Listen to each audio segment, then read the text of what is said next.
Emmanuel Kant, Fondement de la métaphysique des mœurs. Préface. L'ancienne philosophie grecque se divisait en 3 sciences, la physique, l'éthique et la logique.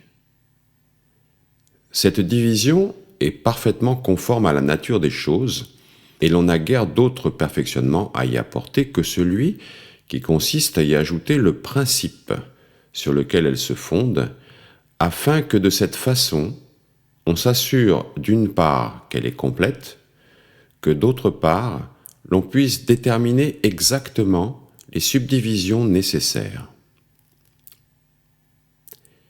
Toute connaissance rationnelle, ou bien est matérielle et se rapporte à quelque objet, ou bien est formelle et ne s'occupe que de la forme de l'entendement et de la raison en eux-mêmes et des règles universelles de la pensée en général, sans acception d'objet. La philosophie formelle s'appelle logique, tandis que la philosophie matérielle, celle qui a affaire à des objets déterminés et aux lois auxquelles ils sont soumis, se divise à son tour en 2, car ces lois sont ou des lois de la nature ou des lois de la liberté. La science de la première s'appelle physique, celle de la seconde s'appelle éthique. Celle-là est encore nommée philosophie naturelle, celle-ci philosophie morale. La logique ne peut avoir de partie empirique, c'est-à-dire de partie où les lois universelles et nécessaires de la pensée s'appuieraient sur des principes qui seraient tirés de l'expérience. Car autrement dit, elle ne serait pas une logique, c'est-à-dire un canon pour l'entendement et la raison qui vaut pour toute pensée et qui doit être démontrée. Au contraire, la philosophie naturelle, aussi bien que la philosophie morale, peuvent avoir chacune sa partie empirique, car il faut qu'elles assignent leurs lois, l'une à la nature en tant qu'objet d'expérience, l'autre à la volonté de l'homme en tant qu'elle est affectée par la nature. Lois, dans le premier cas d'après lesquelles tout arrive, dans le second cas d'après lesquelles tout doit arriver, mais en tenant compte pourtant encore des conditions qui font que souvent ce qui doit arriver n'arrive point. On peut appeler empirique toute philosophie qui s'appuie sur des principes de l'expérience. Pure, au contraire, celle qui expose ses doctrines en partant uniquement de principes a priori. Celle-ci, lorsqu'elle est simplement formelle, se nomme logique, mais si elle est restreinte à des objets déterminés de l'entendement, elle se nomme métaphysique. De la sorte, naît l'idée d'une double métaphysique. Une métaphysique de la nature et une métaphysique des mœurs. La physique aura ainsi, outre sa partie empirique, une partie rationnelle. De même, l'éthique, cependant ici la partie empirique pourrait recevoir particulièrement le nom d'anthropologie pratique, la partie rationnelle, proprement celui de morale. Toutes les industries, tous les métiers et tous les arts ont gagné à la division du travail. La raison en est qu'alors ce n'est pas un seul qui fait tout, mais que chacun se borne à une certaine tâche qui, par son mode d'exécution, se distingue sensiblement des autres, afin de pouvoir s'en acquitter avec la plus grande perfection possible et avec plus d'aisance. Là où les travaux ne sont pas ainsi distingués et divisés, où chacun est un artiste à tout faire, les industries restent encore dans la plus grande barbarie. Or, ce serait sans doute un objet qui en lui-même ne serait pas indigne d'examen que de se demander si la philosophie pure n'exige pas dans toutes ses parties un homme spécial qui soit à elle, et si pour l'ensemble de cette industrie qui est la science, il ne vaudrait pas mieux que ceux qui sont habitués à débiter, conformément au goût du public, l'empirique, mêlé au rationnel en toutes sortes de proportions qu'eux-mêmes ne connaissent pas, qui se qualifient eux-mêmes de vrais penseurs, tandis qu'ils traitent de songes creux, ceux qui travaillent à la partie purement rationnelle. Que ceux-là, dis-je, fussent avertis de ne pas mener de front deux occupations qui demandent à être conduites de façon tout à fait différente, dont chacune exige peut-être un talent particulier, et dont la réunion en une personne ne fait que des gâcheurs d'ouvrage. Néanmoins, je me borne ici à demander si la nature de la science ne requiert pas qu'on sépare toujours soigneusement la partie empirique de la partie rationnelle, qu'on fasse précéder la physique proprement dite, empirique, d'une métaphysique de la nature, d'autre part l'anthropologie pratique d'une métaphysique des mœurs, qui devrait être soigneusement expurgée l'une et l'autre de tout élément empirique. Cela afin de savoir tout ce que la raison pure peut faire dans les deux cas, et à quelle source elle puise elle-même cet enseignement a priori qui est le sien, que d'ailleurs cette dernière tâche soit entreprise par tous les moralistes, dont le nom est légion, ou seulement par quelques-uns qui s'y sentent appelés. Comme mes vues portent ici proprement sur la philosophie morale, je limite à ces termes stricts la question posée. Ne pense-t-on pas qu'il soit de la plus extrême nécessité d'élaborer une bonne fois une philosophie morale pure qui serait complètement expurgée de tout ce qui ne peut être qu'empirique et qui appartient à l'anthropologie? Car qu'ils doivent y avoir une telle philosophie, cela résulte en toute évidence de l'idée commune du devoir et des lois morales. Tout le monde doit convenir que pour avoir une valeur morale, c'est-à-dire pour fonder une obligation, il faut qu'une loi implique en elle une absolue nécessité, qu'il faut que ce commandement « tu ne dois pas mentir » ne se trouve pas valable pour les hommes seulement en laissant à d'autres êtres raisonnables la faculté de n'en tenir aucun compte, et qu'il en est de même de toutes les autres lois morales proprement dites. Que par conséquent, le principe de l'obligation ne doit pas être ici cherché dans la nature de l'homme, ni dans les circonstances où il est placé en ce monde, mais a priori dans les seuls concepts de la raison pure, et que toute autre prescription qui se fonde sur des principes de la simple expérience, fût-elle à certains égards une prescription universelle, du moment que pour la moindre part, peut-être seulement par un mobile, elle s'appuie sur des raisons empiriques. Si elle peut être appelée une règle pratique, ne peut jamais être dite une loi morale.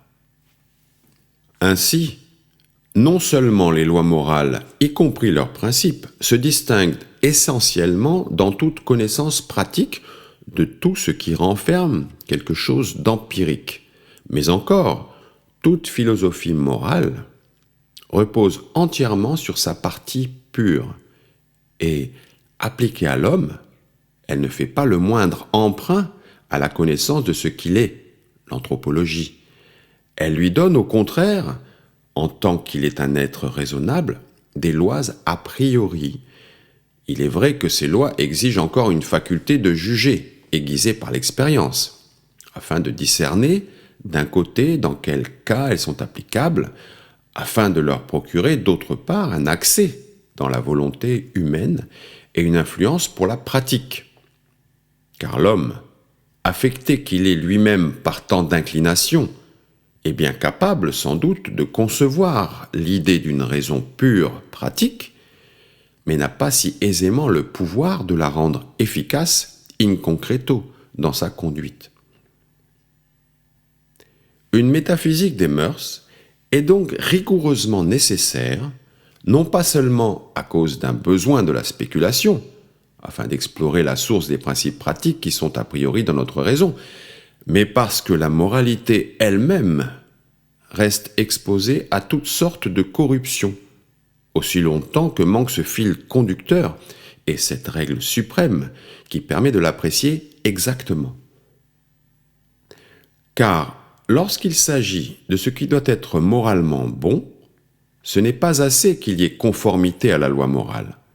Il faut encore que ce soit pour la loi morale que la chose se fasse. Sinon, cette conformité n'est que très accidentelle et très incertaine, parce que le principe, qui est étranger à la morale, produira sans doute de temps à autre ses actions conformes, mais souvent aussi des actions contraires à la loi. Or, la loi morale, dans sa pureté et dans sa vérité, ce qui précisément en matière pratique est le plus important, ne doit pas être cherchée ailleurs que dans une philosophie pure. Aussi, faut-il que celle-ci, la métaphysique, vienne en premier lieu. Sans elle, il ne peut y avoir en aucune façon de philosophie morale. Je dirais même que celle qui mêle ces principes purs avec les principes empiriques ne mérite pas le nom de philosophie, car la philosophie se distingue précisément de la connaissance rationnelle commune en ce qu'elle expose dans une science à part ce que cette connaissance commune ne saisit que mélanger. Elle mérite bien moins encore le nom de philosophie morale, puisque justement, par cet amalgame, elle porte atteinte à la pureté de la moralité elle-même et qu'elle va contre sa propre destination. Qu'on n'aille pas croire cependant que ce qui est réclamé ici, on l'est déjà dans la propédeutique que l'illustre Wolff a mise en tête de sa philosophie morale. Je veux dire, dans ce qu'il a appelé philosophie pratique universelle, et qu'ici, par suite, il n'y ait pas précisément un champ entièrement nouveau à fouiller.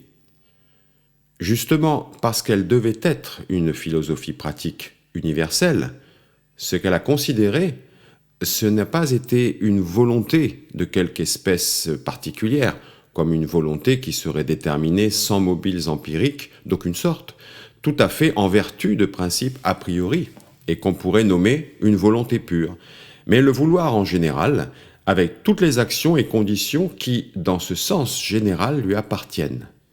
Elle se distingue donc d'une métaphysique des mœurs, de la même façon que la logique générale se distingue de la philosophie transcendantale. La logique générale, en effet, expose les opérations et les règles de la pensée en général, tandis que la philosophie transcendantale expose uniquement les opérations et les règles spéciales de la pensée pure, c'est-à-dire de la pensée par laquelle des objets sont connus complètement a priori. C'est que la métaphysique des mœurs doit examiner l'idée et les principes d'une volonté pure possible, non les actions et les conditions du vouloir humain en général, qui, pour la plus grande part, sont tirées de la psychologie. Le fait que, dans la philosophie pratique générale, il est aussi question, bien à tort cependant, de loi morale et de devoir, ne constitue aucune objection à ce que j'affirme. En effet, les auteurs de cette science restent encore fidèles en cela à l'idée qu'ils s'en font.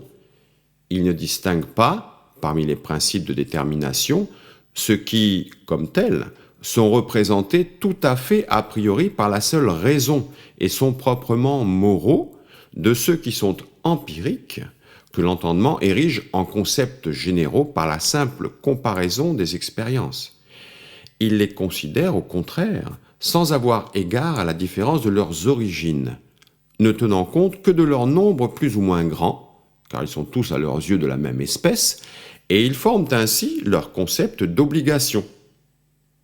Ce concept, à la vérité, n'est rien moins que moral, mais le caractère en est tout ce qu'on peut attendre qu'il soit dans une philosophie qui, sur l'origine de tous les concepts pratiques possibles, ne décide nullement s'ils se produisent a priori ou simplement a posteriori. Or, dans l'intention où je suis de publier un jour une métaphysique des mœurs, je la fais précéder de ce livre qui en pose les fondements. Sans doute, il n'y a à la rigueur, pour pouvoir la fonder, que la critique d'une raison pure pratique. Comme pour fonder la métaphysique, il faut la critique de la raison pure spéculative que j'ai déjà publiée.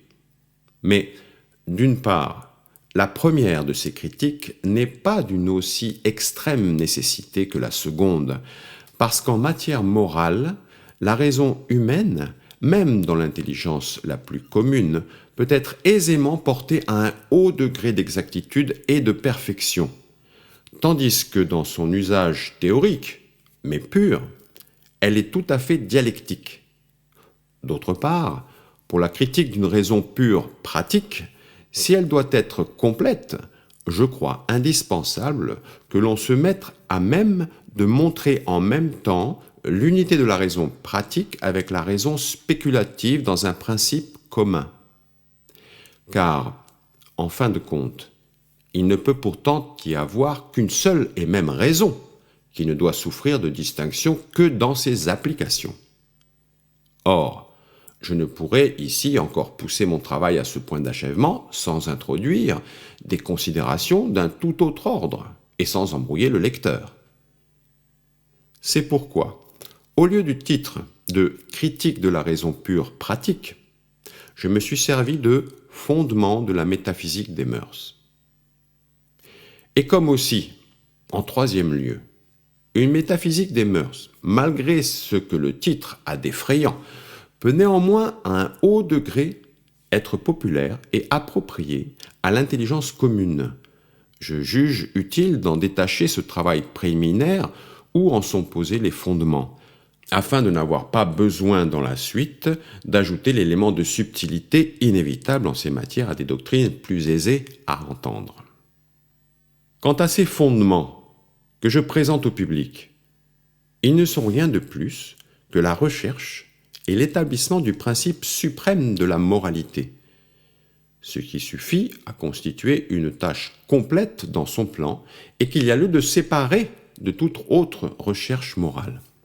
Sans doute mes assertions sur ce problème essentiel si important et qui jusqu'à présent n'a pas été encore, tant s'en faut, traité de façon satisfaisante, recevraient de l'application du principe à tout le système et de la puissance d'explication suffisante qu'il manifeste, en tout une grande confirmation.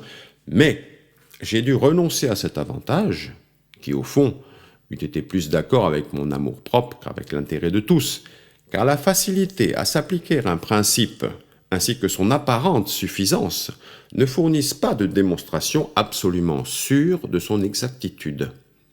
Elle suscite plutôt un certain parti pris de ne pas l'examiner et l'apprécier en toute rigueur pour lui-même, sans égard aux conséquences. J'ai suivi dans cet écrit la méthode qui est, à mon avis, la plus convenable quand on veut procéder analytiquement de la connaissance commune à la détermination de ce qui en est le principe suprême, puis, par une marche inverse, redescendre synthétiquement de l'examen de ce principe et de ses sources à la connaissance commune où l'on en rencontre l'application. L'ouvrage se trouve donc ainsi divisé. Première section. Passage de la connaissance rationnelle commune de la moralité à la connaissance philosophique. Deuxième section. Passage de la philosophie morale populaire à la métaphysique des mœurs. Troisième section. Dernière démarche de la métaphysique des mœurs à la critique de la raison pure pratique.